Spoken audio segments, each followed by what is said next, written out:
ഇപ്പൊ നമ്മൾ ഈ ദുരന്തം ബാധിച്ച് എല്ലാം നഷ്ടപ്പെട്ട ആളുകളാണ്. അപ്പൊ നമുക്ക് ഈ ദുരന്തം അതിജീവിക്കാൻ വേണ്ടിയിട്ട് നമ്മൾ ഈ മൈക്രോ പ്ലാൻ, അത് ജില്ലാ മിഷനും സർക്കാർ സംരംഭങ്ങൾ ആരംഭിക്കുവാൻ വേണ്ടി 2 ലക്ഷം രൂപ ആദ്യം തരാമെന്ന് സർക്കാർ പറഞ്ഞിരുന്നു. എത്ര പേർക്ക് കിട്ടി? എത്ര ആളുകൾക്ക് കിട്ടിയിട്ടുള്ളൂ? കുറച്ച് ആളുകൾക്ക് കിട്ടിയില്ല, പൂർണ്ണമായിട്ടും കിട്ടിയിട്ടില്ല. പൂർണ്ണമായിട്ടും കുറച്ച് ആളുകൾക്ക് കിട്ടിയിട്ടുള്ളൂ. ഇനിയും ഭാഗ്യമായിട്ട് കിട്ടാനുണ്ട്, ഫുള്ളായിട്ട് കിട്ടാൻ ആളുകളുണ്ട്. ഇതുവരെ കിട്ടിയിട്ടില്ല. നമ്മൾ ഓഫീസിൽ കയറി ഇറങ്ങുമ്പോഴേക്ക് നാളെ വരാം, മറ്റന്നാൾ വരാം, അടുത്ത ആഴ്ച ചർച്ച ചെയ്യുന്നുണ്ട് എന്നാ പറയും. ഇതുവരെ നമുക്ക് തന്നിട്ടില്ല. അത് വല്ലാത്ര ആശങ്കയാണ്. പലതവണ നിങ്ങൾ പ്രതിഷേധിച്ചിരുന്നു. എന്നത്തേക്ക് തരാമെന്നാ പറഞ്ഞിരുന്നത്? ഇവര് പറയും പാസ്സാക്കിയിട്ടുണ്ട്, സർക്കാർ മാറിയിട്ടുണ്ട്, അടുത്ത മന്ത്രിസഭാ യോഗത്തിൽ ചർച്ച വരും എന്നൊക്കെ പറഞ്ഞു. ഇപ്പൊ മിനിസ്റ്റർ വന്നിട്ട് ഞങ്ങൾ പറഞ്ഞിട്ടുണ്ട്. പക്ഷെ അത് ഞങ്ങൾക്ക് പോരാ, ഞങ്ങൾക്ക് ഇന്ന് പൈസ കിട്ടണം. കണ്ടില്ലേ, എല്ലാം നഷ്ടപ്പെട്ട ആളുകളെ ശരിക്കും പറ്റിച്ചുകൊണ്ടിരിക്കുന്ന ഒരു സർക്കാരായിട്ട് പൂക്കികളുടെ സർക്കാർ വന്നിരിക്കുകയാണ്. അല്ലെങ്കിൽ പൂക്കിത്തരം കാണിച്ചുകൊണ്ട് നമ്മുടെ പൂക്കി മക്കൾ വന്നിരിക്കുകയാണ്. എന്താണ് micro plan fund? Micro plan fund എന്നത് ദുരന്തബാധിത കുടുംബങ്ങളുടെ പുനരധിവാസത്തിനും ഉപജീവനത്തിനും വേണ്ടിയുള്ള കുടുംബാധിഷ്ഠിത സഹായ പദ്ധതിക്കുള്ള ധനസഹായമാണ്. വെറും വീടുകൾ നിർമ്മിക്കുക മാത്രമല്ല, ഓരോ കുടുംബത്തിന്റെയും ആവശ്യങ്ങൾ പ്രത്യേകം വിലയിരുത്തി തൊഴിൽ, വരുമാനം, വിദ്യാഭ്യാസം, ആരോഗ്യം, കൗൺസിലിംഗ്, സാമൂഹിക പുനരധിവാസം എന്നിവ ഉൾപ്പെടുത്തി തയ്യാറാക്കുന്ന പ്രവർത്തന പദ്ധതിയാണ് മൈക്രോ പ്ലാൻ. ഇതിൽ കൂടി സാധാരണയായി ലഭിക്കുന്ന സഹായങ്ങൾ എന്തൊക്കെയാന്ന് വെച്ച് കഴിഞ്ഞാൽ തൊഴിലും സ്വയം തൊഴിൽ പദ്ധതികളും, ചെറുകിട സംരംഭങ്ങൾ തുടങ്ങാനുള്ള ധനസഹായം, കാർഷിക മൃഗസംരക്ഷണ സഹായങ്ങൾ, പരിശീലനവും നൈപുണ്യ വികസനവും, കുടുംബങ്ങളുടെ ദീർഘകാല പുനരധിവാസത്തിനുള്ള പ്രത്യേക പദ്ധതികൾ. അതായത് വയനാട് ടൗൺഷിപ്പിലെ ദുരന്തബാധിതരുടെ ജീവിതം വീണ്ടും സാധാരണ നിലയിലാക്കാൻ സർക്കാർ ഒരുക്കിയിട്ടുള്ള സമഗ്ര പുനരധിവാസ പദ്ധതിക്കായിട്ടുള്ള ഫണ്ടാണ്. ഏത് സർക്കാരാണ്? വലതുപക്ഷ സർക്കാരല്ല, പൂക്കികളല്ല. ഇടതുപക്ഷ സർക്കാർ ഇവിടെ അധികാരത്തിലിരിക്കുന്ന സമയത്ത് അവർക്കായിട്ട് ഒരുക്കിയിട്ടുള്ള ഒരു പ്രവർത്തന പദ്ധതിയായിരുന്നു മൈക്രോ പ്ലാൻ ഫണ്ട് എന്ന് പറയുന്നത്. എന്നാൽ ഇന്ന് പൂക്കികൾ അധികാരത്തിൽ വന്ന് 2 മാസം പിന്നിട്ടിട്ടും ചൂരൽമലയിലെ ആ ദുരന്ത ബാധിതരെ തിരിഞ്ഞു നോക്കുക പോലും ചെയ്യാതെ അവര് അവിടെയും ഇവിടെയും വെള്ളത്തിൽ വരച്ച വര പോലെ കളിച്ചുകൊണ്ടിരിക്കുകയാണ്.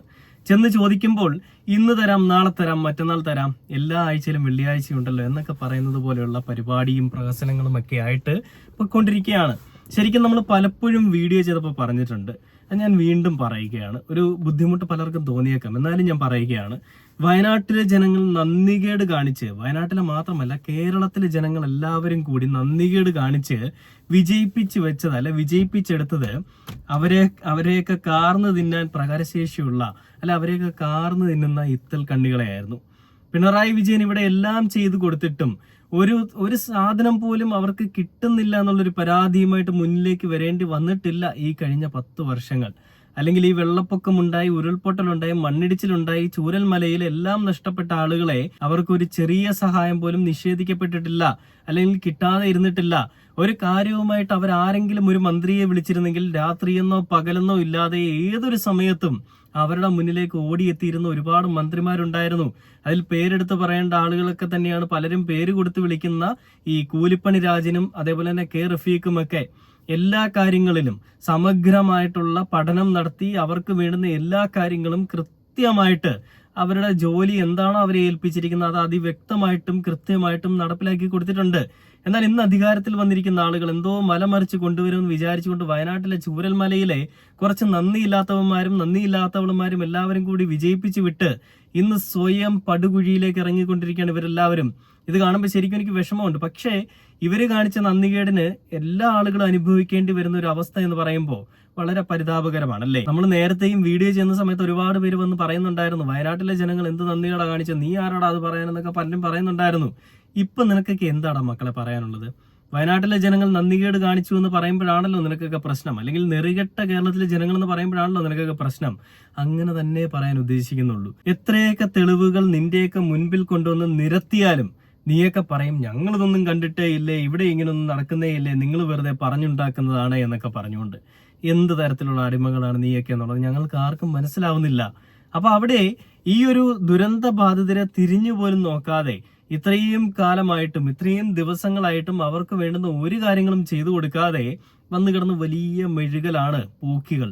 എന്തൊക്കെയോ അങ്ങ് ഉണ്ടാക്കുകയാണ്, എന്തൊക്കെയോ ചെയ്തു കൊടുക്കുകയാണെന്നുള്ളത്. എന്തായാലും ഒന്നും കിട്ടാതെ പെരുവഴിയിലായി പോകുന്ന ഒരു കൂട്ടം ആളുകളെയാണ് നമ്മൾ അവിടെ കാണുന്നത്. അതായത് ദുരന്ത മുഖത്ത് നിന്ന് രക്ഷപ്പെട്ടു വന്നിട്ട് 178 വീടുകൾ വെച്ച് കൊടുക്കാമെന്ന് പറഞ്ഞ് ഇടതുപക്ഷ സർക്കാർ 178 വീടുകൾ സാധ്യമാക്കി കൊടുത്തെടുത്ത് നിന്ന് പുതിയ സർക്കാർ അധികാരത്തിൽ വരുമ്പോൾ ആ വീടുകളിലേക്ക് കയറി താമസിക്കാൻ സാധിക്കും വിധം സജ്ജീകരണങ്ങൾ ഒരുക്കാതെ അല്ലെങ്കിൽ അതിനു വേണ്ടുന്ന ക്രമീകരണങ്ങൾ ഒരുക്കാതെ സന്നാഹങ്ങൾ ഒരുക്കാതെ ഇരിക്കുന്ന പൂക്കികളെയും ടി സിദ്ദിഖിനെയൊക്കെയാണ് നമ്മൾ കാണുന്നത്. ഈ വയനാട്ടിലെ ഒരു ദുരന്ത ബാധിതയായിട്ടുള്ള ശ്രുതിക്ക് വീട് വെച്ച് നൽകിയ ടി സിദ്ദിഖാണെന്ന് പലരും പറയുന്നത് ഞാൻ കേട്ടിട്ടുണ്ട്. ശ്രുതിക്ക് വീട് വെച്ച് നൽകി എന്നുള്ളത് നമുക്ക് നന്നായിട്ട് അറിയാം അല്ലേ. വലിയ വീടാണ്. ശ്രുതി എന്ന് പറയുന്ന ഒരു കുട്ടിക്ക് മാത്രമല്ല, ആ ടൗൺഷിപ്പിൽ അല്ലെ ചൂരൽമലയിലുള്ള എല്ലാവർക്കും കയറി കിടക്കാൻ പറ്റുന്ന രീതിയിലുള്ള ഒരു വീടാണ് സിദ്ദിഖ് വെച്ച് നൽകിയത്. എന്നിട്ടും എങ്ങനെയാണ് സിദ്ദിഖ് ഇത്രയും വിജയം കരസ്ഥമാക്കിയെന്ന് ചോദിച്ചു കഴിഞ്ഞാൽ, എങ്ങനെയാണ് അവിടെ ഭരണം ഇടതുപക്ഷത്തിന്റെ കയ്യിൽ നിന്ന് പോയെന്ന് ചോദിച്ചു കഴിഞ്ഞാൽ, എല്ലാത്തിനും നമ്മുടെ ഒരു ഉത്തരമേ ഉള്ളൂ. നല്ല EVM തട്ടിപ്പ് നടന്നിട്ടുണ്ട്. ആ EVM തട്ടിപ്പ് മാത്രമല്ല, കുറെ നന്ദികെട്ട ആളുകളുടെ നന്ദികെട്ട പ്രവർത്തികളും ഉണ്ടായിട്ടുണ്ട്. ഇന്ന് ആ നന്ദികേട് കാണിച്ചവരുൾപ്പെടെ അവിടെയുള്ള പാവങ്ങൾ കൂടി അനുഭവിക്കേണ്ടി വരുന്ന ഒരു അവസ്ഥ എന്ന് പറയുന്നതാണ് ഏറ്റവും വലിയ പരിതാപകരം. നമുക്ക് ആ വീഡിയോയുടെ ബാക്കി എന്തെങ്കിലും കണ്ടുനോക്കാം. എല്ലാം പൂർണ്ണമായിട്ടെല്ലാം കുടുംബങ്ങളൊക്കെ നഷ്ടപ്പെട്ട ആളുകളാണ്. അവർക്ക് ആശങ്ക വലുതാ. എന്റെ കുടുംബത്തില് 11 പേര് പോയിട്ട് മോൻ മാത്രമേ ഉള്ളൂ. 18 വയസ്സായ മോൻ മാത്രം. അവന് ജീവിക്കണ്ടേ? ഒരു ഫണ്ട്, ഒരു കാര്യം അവർക്ക് ഒന്നും കിട്ടിയിട്ടില്ല. വീട് മാത്രം കിട്ടിയിട്ടുണ്ട്, അതേ ഉള്ളൂ. ഒന്നുമില്ല. ഉപജീവനത്തിന് ഇപ്പൊ സർക്കാരിന്റെ 50,000 രൂപ വരുന്നുണ്ട്. അത് നിൽക്കല്ലേ? അതും കഴിഞ്ഞാൽ എന്തെങ്കിലും വേണ്ടേ? ഫണ്ടൊന്നും അവർക്ക് ഒരു കാര്യത്തിനും കിട്ടിയിട്ടില്ല. എന്താ നിങ്ങളുടെ ആവശ്യം? എന്താ? മന്ത്രി ഫണ്ട് കിട്ടണം, മോൻക്ക് ഫണ്ട് കിട്ടണം. അവർക്ക് ഒരു ജീവിതം വേണ്ടല്ലോ, അതുകൊണ്ട് ഫണ്ട് വേണം. മന്ത്രി വരാന്ന് അറിയിച്ചിട്ടുണ്ട്. ഈ പ്രതിഷേധം മന്ത്രിയുടെ ശ്രദ്ധയിൽ പെട്ടിട്ടുണ്ട്. മന്ത്രി ഉടൻ തന്നെ വന്ന് നമ്മളുമായിട്ട് സംസാരിക്കാന്ന് പറഞ്ഞിട്ടുണ്ട്. സംസാരിച്ചതിന് ശേഷം ഒരു അനുകൂലമായ തീരുമാനം ഉണ്ടാകുമെന്ന് വിശ്വസിക്കുന്നത്. എത്രയാ തരാന്ന് പറഞ്ഞു? എത്ര കിട്ടി? 2 ലക്ഷമാണ് സർക്കാർ പ്രഖ്യാപിച്ചത്. പിന്നെ കഴിഞ്ഞ സർക്കാർ പ്രഖ്യാപിച്ചതാണ്. എനിക്ക് 35,000 രൂപ ഞാൻ 2 വീലറിന്റെ വർക്ക്ഷോപ്പ് തുടങ്ങാൻ വേണ്ടിയിട്ടായിരുന്നു കൊടുത്തത്. പക്ഷെ ഞാൻ കൊടുത്ത അത് രേഖയിലേ ഇല്ല. എന്റെ വൈഫിന് തയ്യൽ എന്ന് പറഞ്ഞിട്ട് 35,000 രൂപ തന്നിട്ട് പിന്നെ നമ്മളൊക്കെ പറ്റിച്ചതാണ്. എല്ലാം നഷ്ടപ്പെട്ട ആളുകൾ ശരിക്കും പറ്റിക്കുകയാണ് ചെയ്യുന്നത്. കുടുംബശ്രീയുടെ ജില്ലാ മിഷൻ ഓഫീസിനകത്ത് ഇപ്പോൾ നടക്കുന്നത്. നമ്മളോടൊപ്പം കുടുംബശ്രീയുടെ ജില്ലാ മിഷൻ കോർഡിനേറ്റർ KP ജയചന്ദ്രൻ ചേരുന്നുണ്ട്. എന്താണ് സാർ ഇപ്പൊ പറയുന്നത്? 450ഓളം ആളുകൾക്ക്, ദുരന്തബാധിതർക്ക് സഹായം നൽകാമെന്ന് പറഞ്ഞിരുന്നു. ഇപ്പൊ എന്താ നിങ്ങളുടെ ഒരു ഭാഗത്തു നിന്ന്? 450 പേരാണ് ഫേസ് 1 ഫേസ് 2 ഉള്ളത്. നമ്മൾ 290 പേർക്ക് 4,14,00,000 രൂപ ഇതിനകം കൊടുത്തു കഴിഞ്ഞു. ലൈവ്ലിഹുഡ് അസിസ്റ്റൻസ് വേണം എന്ന് പറഞ്ഞവർക്കാണ് നമ്മൾ കൊടുത്തിട്ടുള്ളത്.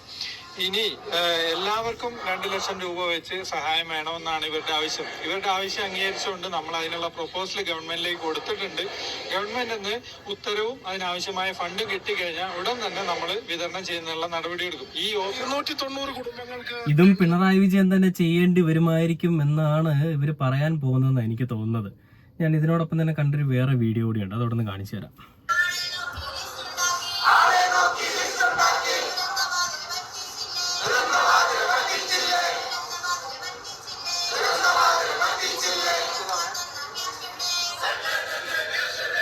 കണ്ടില്ല, അവിടെ നിങ്ങൾ ആ വീഡിയോയിൽ കാണുന്നിടത്ത് നമ്മുടെ സയന എന്ന് പറയുന്ന ഒരു വീട്ടമ്മ ഇരിക്കുന്നുണ്ട്.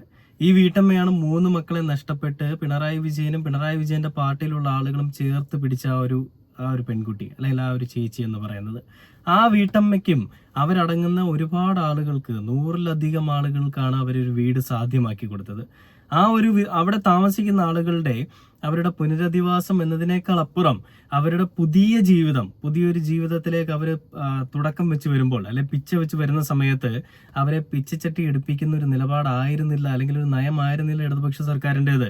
അവരുടെ ഉന്നമനത്തിന് വേണ്ടിയിട്ട് അവരൊന്ന് ഉറച്ചു നിൽക്കുന്ന, ഒരു മണ്ണിൽ ചവിട്ടി നിൽക്കുന്ന ഒരു അവസ്ഥയിലേക്ക് എത്തുന്നത് വരെ, അവര് മണ്ണിലേക്കൊന്ന് ഉറച്ചു നിൽക്കുന്നത് വരെ, അവരൊന്ന് നട്ടെല്ല് ഉറപ്പോടുകൂടി നിൽക്കുന്നത് വരെയും, അല്ലെങ്കിൽ സ്വന്തം കാലിൽ ഒന്ന് ഉറച്ചു നിൽക്കാൻ സാധിക്കുന്നത് വരെയും സർക്കാർ അവരെ സഹായിക്കും എന്നുള്ളൊരു കടമയുമായിട്ട്, അല്ലെ സർക്കാർ അവരെ സഹായിക്കും എന്നുള്ളൊരു വാഗ്ദാനവുമായിട്ടാണ് പിണറായി വിജയൻ സർക്കാർ അധികാരത്തിലുണ്ടായിരുന്നത്.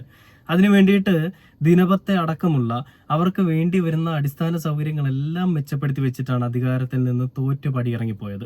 തോറ്റ് വെറുതെ പോയെന്നല്ല, ഈ നാട്ടിലെ നന്ദികെട്ട നെറികെട്ട ജനങ്ങൾ തോൽപ്പിച്ചു വിട്ടത്. അന്ന് കൂകി വിളിച്ചും പായസം വെച്ചും തിരുവാതിര കളിച്ചുമൊക്കെ ആഘോഷമാക്കിയ ഒരുപാട് ആളുകളുണ്ട് പിണറായി വിജയന്റെ തോൽവിയെ. പക്ഷെ അന്ന് കൂകി വിളിച്ച ആളുകൾ അറിഞ്ഞില്ല ആ കൂകി വിളിക്കുന്നത് സ്വന്തം ജീവിതം നഷ്ടപ്പെടാൻ പോകുന്ന ഒരവസ്ഥയിലേക്ക് ഇവർ കൊണ്ടെത്തിക്കുമെന്നുള്ളത്. ആര്? പൂക്കികൾ. ആ ഒരു അവസ്ഥയിലേക്ക് തന്നെ എന്ന് കൊണ്ടെത്തിച്ചിരിക്കുകയാണ്. വയനാട് പുനരധിവാസത്തിന്റെ ആ ഒരു മേഖലയിലുള്ള അല്ലെ ചൂരൽമലയിലുള്ള ആളുകൾക്ക് വേണ്ടുന്ന കാര്യങ്ങളൊന്നും കിട്ടിയിട്ടില്ല. അങ്ങനെ ഇരിക്കുന്ന സാഹചര്യത്തിൽ കള്ളാടിയിൽ ദുരന്തമുണ്ടായ സ്ഥലത്തുള്ള ദുരന്തമുഖത്തെ ആളുകളുടെ അവസ്ഥ എന്തായിരിക്കുമെന്നുള്ളതും നമുക്ക് ഊഹിക്കാവുന്നതേ ഉള്ളൂ. എന്തായാലും പൂക്കികൾ നല്ലപോലെ ചിരിക്കുന്നില്ലേ? ആ ചിരിയല്ലേ ഏറ്റവും പ്രധാനം? ആ ചിരി പോരെ നിങ്ങൾക്ക് എന്ന് ഞാനൊരു ചോദ്യം ചോദിച്ചു കഴിഞ്ഞാൽ ചിരി മാത്രം മതി എന്ന് ആഗ്രഹിച്ചിരിക്കുന്ന ഒരുപാട് ആളുകൾ അത് അംഗീകരിക്കുന്നുണ്ടാവാം. എന്തായാലും ജനങ്ങളെ പിച്ചച്ചട്ടി എടുപ്പിച്ച് ജനങ്ങളുടെ ചോര കുടിച്ച് ചീർത്ത് വീർത്ത് വരുന്ന വെറും ഇത്തൽ കണ്ണികളായിട്ടും വെറും ഈ പുഴുവായിട്ടും ഒക്കെ മാറിക്കൊണ്ടിരിക്കുകയാണ് കേരളത്തിലെ പുതിയ സർക്കാർ. എന്തിനു വേണ്ടിയിട്ടാണ്, ആർക്ക് വേണ്ടിയിട്ടാണ് ഈ പ്രഹസനം കാണിക്കുന്നത്? ആ 1 കോടി രൂപ സലീം കുമാറിന്റെ സ്മാരകം ഉണ്ടാക്കാനായിട്ട് മാറ്റിവെച്ച ഫണ്ട് എടുത്തിട്ട് ഈ ദുരന്ത മേഖലയിലെ ആളുകളെ സഹായിച്ചാൽ പോരായിരുന്നോ? ആ വീഡിയോയിൽ ഒരാൾ പറയുന്നുണ്ട് ഒരു ബൈക്കിന്റെ വർക്ക്ഷോപ്പ് ഇടാൻ വേണ്ടിയിട്ടാണ് റിക്വസ്റ്റ് കൊടുത്തത്, പക്ഷെ ഭാര്യയ്ക്ക് തയ്യൽ മെഷീന്റെ അല്ലെങ്കിൽ തയ്യൽ സംരംഭം തുടങ്ങാൻ വേണ്ടിയിട്ട് 35,000 രൂപ അനുവദിച്ചു. അത് പിണറായി സർക്കാരിന്റെ കാലത്താണ്. പുതിയ സർക്കാർ വന്നിട്ട് തിരിഞ്ഞു പോലും നോക്കുന്നില്ല. 35,000 രൂപയെങ്കിൽ 35,000 രൂപ ഇടതുപക്ഷ സർക്കാർ കൊടുത്തിട്ടുണ്ട്. പുതിയ സർക്കാരിന്റെ ആ ഒരു അവരുടെ നയപ്രഖ്യാപനത്തിലോ അവരുടെ ബഡ്ജറ്റിലോ അല്ലെങ്കിൽ അവരുടെ മറ്റുള്ള ഏതെങ്കിലും ഒരു പ്രഖ്യാപനത്തിലോ ഇവരെ പറ്റി ആരെ പറ്റിയും പരാമർശിക്കുന്നില്ല. എങ്ങുമില്ലാത്ത അല്ലെങ്കിൽ ഇവരെ ചേർത്ത് പിടിക്കുന്ന ആളുകൾക്കായിട്ടുള്ള പല കാര്യങ്ങളും ആ ഒരു ബഡ്ജറ്റിലുമുണ്ട്. വൻകിട മുതലാളിമാർക്ക് വേണ്ടിയിട്ടും ബക്കാടി കമ്പനികൾക്ക് വേണ്ടിയിട്ടും നരേന്ദ്രമോദികളുടെ മോദിവാദികൾക്ക് വേണ്ടിയിട്ടും ഇവരുടെ കൂടെ എല്ലാ പരിപാടികൾക്കും ഇവരോടൊപ്പം PR പോലെ നിന്നിരുന്ന സലീം കുമാറിന് വേണ്ടിയിട്ടും മറ്റ് പല ഗസൽ ഗായകന്മാർക്ക് വേണ്ടിയിട്ടും ഒക്കെ പദ്ധതികളും ഫണ്ടുകളും മാറ്റിവെക്കുന്നുണ്ട്. ഇതൊന്നും VD സതീശന്റെ തറവാട്ടിൽ നിന്ന് എടുത്തുകൊണ്ട് വന്നതോ VD സതീശന്റെ പോക്കറ്റിൽ നിന്ന് എടുത്തതോ ആയിട്ടുള്ള ഫണ്ടല്ല. ഈ കേരളത്തിലെ ജനങ്ങൾ നൽകുന്ന നികുതി പണം കൊണ്ടും ഈ കേരളത്തിലെ ജനങ്ങളും മറ്റുള്ള പലയിടങ്ങളിലെ ജനങ്ങളും നമ്മുടെ മുഖ്യമന്ത്രിയുടെ ദുരിതാശ്വാസ നിധിയിലേക്ക് ഇട്ടിട്ടുള്ള ഫണ്ടുമൊക്കെ എടുത്ത് വെച്ചിട്ടാണ് ഈ ദൂർത്ത് കാണിക്കുന്നത്, ഈ വൃത്തികേട് കാണിക്കുന്നത്. അധികാരത്തിൽ വന്ന് ഏകദേശം 2 മാസങ്ങൾ തികയ്ക്കുന്നതിന് മുൻപ് തന്നെ 17,800 കോടി രൂപ കടമെടുത്തിരിക്കുകയാണ് പിണറായി വിജയന്റെ ദൂർത്തെന്ന് പറഞ്ഞുകൊണ്ട് വലിയ രീതിയിൽ മെഴുകിയിരുന്ന പൂക്കികൾ ചിരിച്ചാൽ പോരെ, കടമെടുക്കുന്നതൊന്നും ഒരു പ്രശ്നമല്ല എന്നുള്ള രീതിയിൽ ചിന്തിക്കുകയാണെങ്കിൽ ഒന്നും ഒരു പ്രശ്നമല്ല, എനിക്കും ഒരു പ്രശ്നമല്ല, എല്ലാവരും ആഹ്ലാദിപ്പിൻ അർമാദിപ്പിൻ. പക്ഷേ ഇതിൽ കൂടി ഒരു സ്ഥലത്ത് ഒരു ഏരിയയിൽ മാത്രം ഒറ്റപ്പെട്ട ആളുകൾ അല്ലെങ്കിൽ ആ ഒരു ദുരന്ത ബാധിതർ വീണ്ടും ദുരിതത്തിലേക്ക് പോവുകയാണ്. അവർക്ക് വേണ്ടി എന്തെങ്കിലും ഒരു ഇനിഷ്യേറ്റീവ് എടുത്ത് കാണിക്കുക സതീശൻ സർക്കാരെ. നാണക്കേടാണ്.